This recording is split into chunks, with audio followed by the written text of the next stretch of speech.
ओम सभी को नमस्ते, प्रणाम, स्वागत। बहुत सारे लोग क्या कहते हैं, हम तो ईश्वर को नहीं मानते हैं। ईश्वर होता तो दिखता, ईश्वर नहीं है इसलिए नहीं दिख रहा है।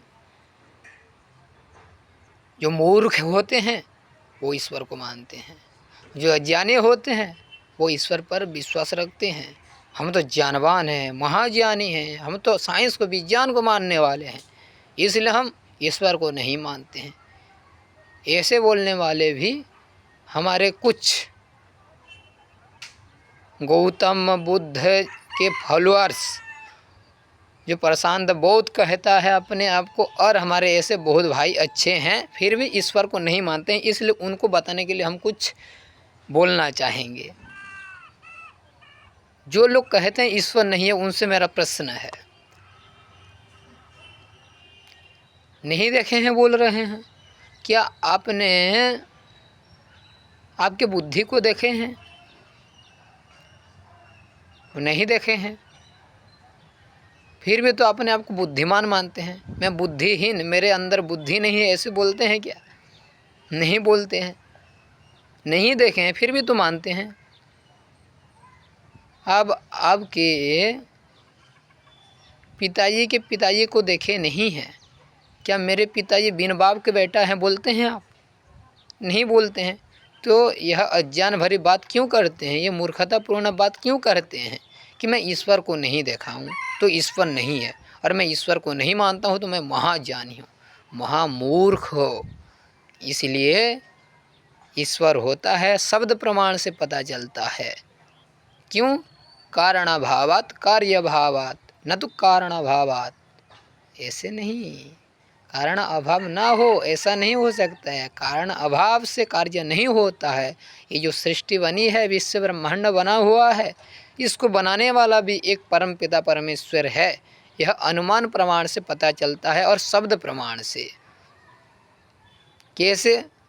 जैसे हम अग्नि को नहीं देखते हैं, धुआं को देख करके पता चलता है कि अग्नि जल रहा है, वैसे इस सृष्टि को देख करके सृष्टिकर्ता के विषय में पता चलता है कि इस सृष्टि को बनाने वाला एक जरूर है। तो इसलिए हमारे भाई बहनों से, हमारे नास्तिकों भाई बहनों से और सबसे हम निवेदन करना चाहेंगे कि ये जो मूर्खतापूर्ण बातें हैं, तर्क नहीं है, कुछ ज्ञान नहीं है, इसको छोड़ करके ईश्वर को माने, ईश्वर को जाने, वेद का अध्ययन करें। नास्तिक थे कौन? स्वामी श्रद्धानंद जी भी एक दिन नास्तिक थे, मैं भी एक दिन था, और बहुत सारे ऐसे नास्तिक थे जो वेद को जाने, वेद के प्रमाण को जाने, उपनिषद दर्शन का अध्ययन किए, फिर उनको पता चला अरे बाप रे, मैं तो अंधकार में था, मैं तो मूर्ख था, मैं अज्ञान में था। अभी मेरा बुद्धि जो था अच्छा काम कर रहा है, क्योंकि मैं ईश्वर को जान रहा हूँ, ईश्वर है। तो इसलिए हमारे जो भाई हैं हट करते हैं कि मैं तो ईश्वर को नहीं मानता हूँ और आप भी मत मानो, ईश्वर नहीं है, होता तो दिखता।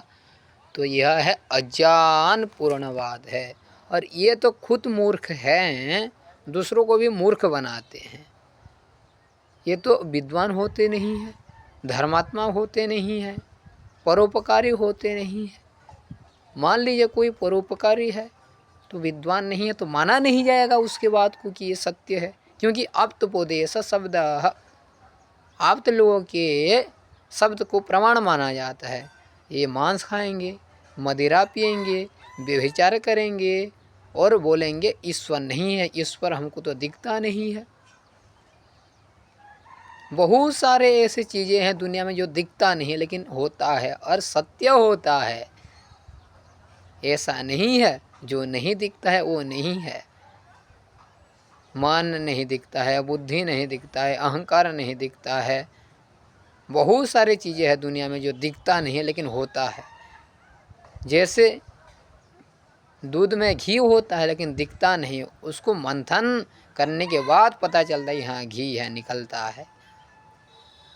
और वैसे तिल में तेल होता है, उसी के ढांचा से उसको निकाला जाता है, फिर तेल निकलता है। वैसे अष्टांग योग पालन करके भक्तिपूर्ण हृदय से उस प्रभु को जाना जाता है। बेविचार दुराचार करने वालों को वो इस पर समझ में नहीं आता है, लोग जान नहीं पाते हैं, भटक जाते हैं, खुद तो अज्ञानी रहते हैं और दूसरों को भी मूर्ख बनाते हैं। इसलिए जो अज्ञानी हैं उनको दुख मिलेगा। उड़िया में एक कहावत है, अज्ञानी दुख पाए, अर्थात अज्ञानी लोगों को दुख मिलता है। इसलिए ज्ञानवान बने और सत्य सत्य का विवेचन करके अपने बुद्धि को, जो जड़ता पसी हुई है बुद्धि का विकास करें। किसी को खराब लगा होगा तो क्षमा करना, क्योंकि यह सत्य है। बहुत बहुत धन्यवाद।